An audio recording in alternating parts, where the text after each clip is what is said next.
ওখানে সে যখন রাত 8টার দিকে যায়, 8:30টার দিকে, তখন যে অভিযুক্ত তার ভাতিজা লিঙ্কন, সে তাকে একটা বাঁশ দিয়ে প্রথমে আড়াল থেকে মাথায় আঘাত করে, খুব জোরে। তো আঘাত করার সাথে সাথে মাথা লুটিয়ে পড়ে।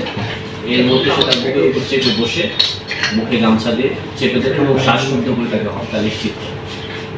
হত্যা নিশ্চিত করার পর সে তাকে টেনে নিয়ে যায় পাশের একটা উঁচু পাট খেতে, পায়ে ধরে টেনে নিয়ে যায় এবং সেখানে নিয়ে তাকে সে পাগুলো প্রথমে কাটে, তারপর পাগুলো বস্তায় করে, তারপর শরীরের বাকি অংশগুলো বস্তায় করে সেই বস্তাটুকু টেনে পুরা নদীতে নিয়ে যায়। যে ধান ক্ষেত দিয়েছে, না ধান ক্ষেতের নালা আছে ওখানে অবশিষ্ট, টেনে গিয়ে গেছে পুরো একেবারে নদী পার পর্যন্ত একটা ড্রেনের মতো সৃষ্টি হয়েছে। ওইটা সে আমাদেরকে দেখাচ্ছে এবং আমরা এই ড্রেন ধরে নদী এসেছি।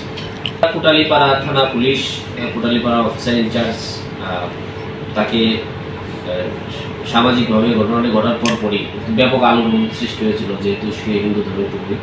উনি সামাজিকভাবে একটা খোঁজখবর নেওয়ার চেষ্টা করেন, দেখার চেষ্টা করেন যে এখানে কারোর সাথে কোনো বিরোধ ছিল কিনা।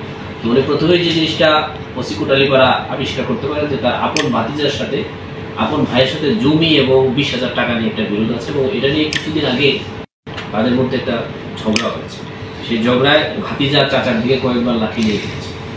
তো থেকেই আমরা প্রাথমিকভাবে আমাদের অফিসার ইনচার্জ কোটালীপাড়া এবং তার যে টিম আছে আমাদের সাথে কথা বলে ভাতিজাকে আটক করে এবং আমরা তাকে অত্যন্ত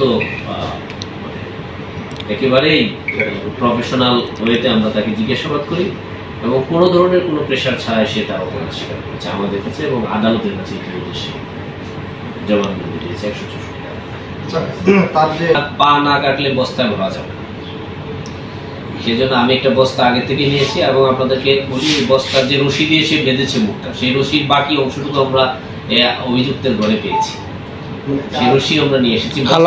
আলামতকে কি উদ্ধার হয়েছে?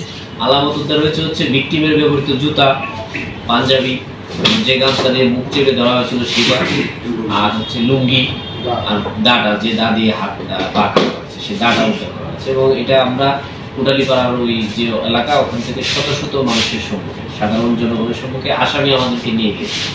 এটাকে দুইটা পা না একটা পা? দুইটা পা কেটে হচ্ছে।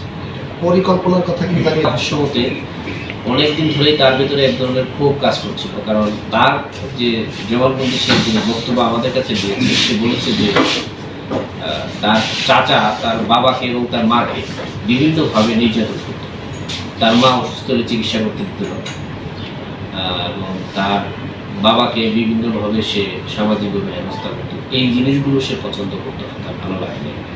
তো খুব প্রায় 5-7 বছর ধরে তার ভেতর থেকে একটা ক্ষোভ জন্ম নিচ্ছিল যে সে সুযোগ পেলে তার চাচাকে সে দুনিয়া থেকে সরিয়ে দিত।